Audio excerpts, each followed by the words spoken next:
Assalamualaikum warahmatullahi wabarakatuh. Selamat siang anak-anak. Ketemu lagi dengan pembelajaran bahasa Indonesia. Materi yang akan dibahas hari ini yaitu merevisi isi teks laporan hasil observasi. Indikator yang pertama, peserta didik melengkapi isi laporan teks hasil observasi.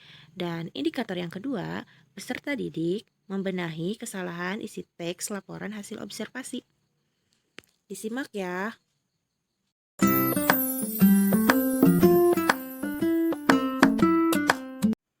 Yang pertama, melengkapi isi teks laporan hasil observasi. Saya hanya mengulas materi yang sudah disampaikan minggu lalu. Sebuah teks laporan hasil observasi harus memiliki minimal terdiri atas pernyataan umum tentang hal atau objek yang dilaporkan. Yang kedua, deskripsi bagian-bagian dari objek yang dilaporkan. Dan yang terakhir, penjelasan atau deskripsi manfaat dari objek tersebut. Contoh observasi berikut dengan judul The Topeng Museum Angkut. The Topeng adalah salah satu tempat wisata yang terletak di Kota Batu, Jawa Timur. Keberadaan The Topeng tidak dapat dipisahkan dengan Museum Angkut karena kedua tempat ini berada di satu tempat yang sama.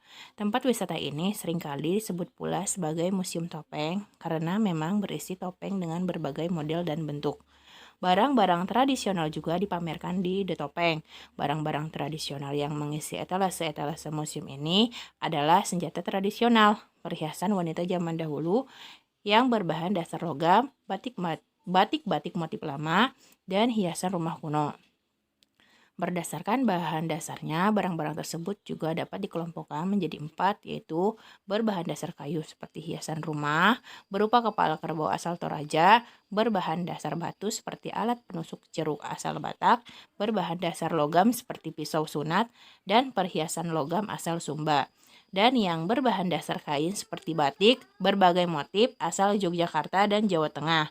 Benda terakhir yang mengisi museum ini adalah barang kuno yang sampai saat ini masih dianggap bernilai seni tinggi atau biasa kita sebut barang antik.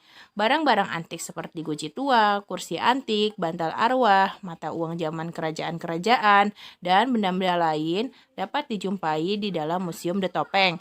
Barang-barang tersebut dapat pula digolongkan menjadi dua jenis berdasarkan bahan pembuatannya, yaitu keramik dan logam. Barang antik berbahan dasar keramik di museum ini adalah guci-guci tua, peninggalan salah satu dinasti Cina, dan bantal yang digunakan untuk bangsawan dinasti Yuan atau dinasti Cina yang sudah meninggal. Sementara itu, bahan antik yang berbahan dasar logam adalah Jinggaran Coin, Kerajaan Goa, mata uang Kerajaan Majapahit, koin pouch, dan kursi antik asal Jawa Tengah. Tanpa melihat kembali teks lengkapnya di atas, kamu pasti dapat menemukan bahwa teks laporan hasil observasi di atas tidak dilengkapi dengan poin A, pengklasifikasian atau pengelompokan objek yang diobservasi, dan poin B, deskripsi manfaat. Jadi, pada contoh di atas, ini hanya ada pernyataan umum saja. Nah, pernyataan umumnya itu di paragraf utama ini, The Topeng adalah salah satu tempat wisata yang terletak di Kota Batu, Jawa Timur. Nah, tadi seperti yang sudah dijelaskan, jadi pernyataan umum itu disertai dengan kalimat konjungsi. Tugas yang pertama, selanjutnya untuk menguji pemahaman kalian, bacalah teks laporan hasil observasi berjudul Mengenal Suku Baduy di halaman 23 sampai 24.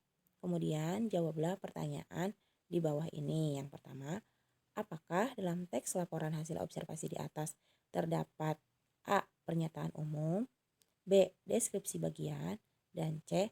Manfaat objek yang dilaporkan. Yang kedua, apabila teks laporan hasil observasi tersebut tidak lengkap, lengkapilah isi teks laporan hasil observasi tersebut sehingga menjadi teks laporan hasil observasi yang lengkap. Yang kedua, membenahi kesalahan isi teks laporan hasil observasi. Kutipan yang pertama, paus adalah satu dari sekian banyak ikan yang istimewa. Mamalia laut bertubuh besar, cerdas, dan hidup bebas di samudera. Cara bernapasnya juga istimewa. Kalau makhluk laut lain bernapas dengan insang, maka paus menggunakan paru-paru. Berdasarkan ada atau tidak giginya, paus terbagi menjadi dua kategori, yaitu paus bergigi dan balen atau balin atau paus yang tidak bergigi.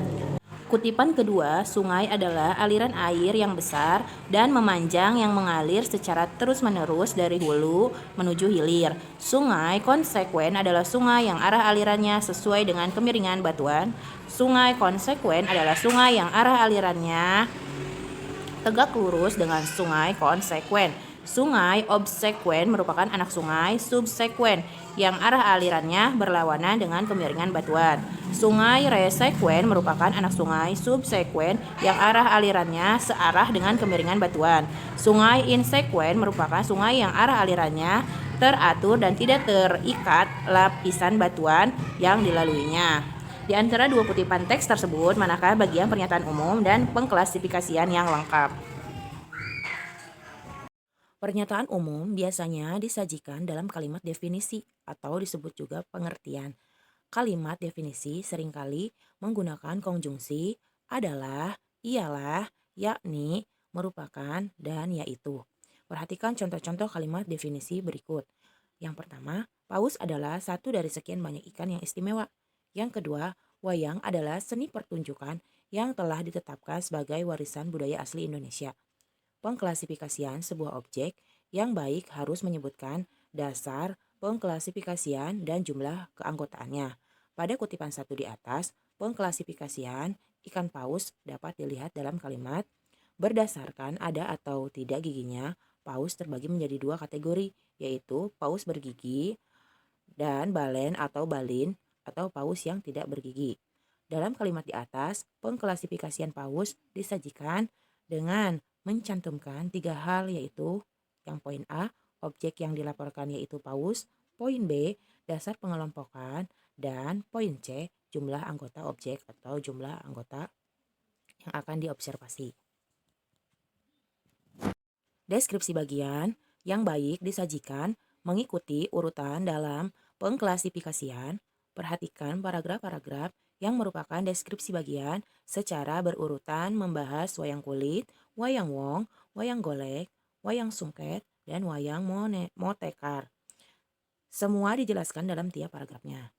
Deskripsi manfaat, yaitu teks laporan hasil observasi biasanya diakhiri dengan deskripsi manfaat. Manfaat objek yang diobservasi tersebut dapat dilihat dari berbagai sudut pandang. Biasanya deskripsi manfaat terletak di paragraf terakhir. Bacalah teks laporan hasil observasi yang berjudul sampah pada buku paket kalian di halaman 31 sampai 32. Kemudian jawablah pertanyaan di bawah ini. Yang pertama, apakah kalimat definisinya sudah tepat? Jelaskan. Yang kedua, apakah pengklasifikasian objek yang diobservasi sudah disajikan dalam kalimat yang tepat? Jelaskan. Yang ketiga, apakah urutan penyajian dalam deskripsi bagian telah mengikuti urutan pengklasifikasian objek yang diobservasi? Jelaskan. Yang keempat, apakah dalam teks laporan hasil observasi tersebut telah terdapat deskripsi manfaat? Yang kelima, apakah dalam teks tersebut terdapat kalimat yang tidak padu atau penyimpang dari topik yang dibahas? Yang terakhir, berdasarkan hasil pekerjaan di atas, benahi teks laporan hasil observasi di atas sehingga benar isi laporannya.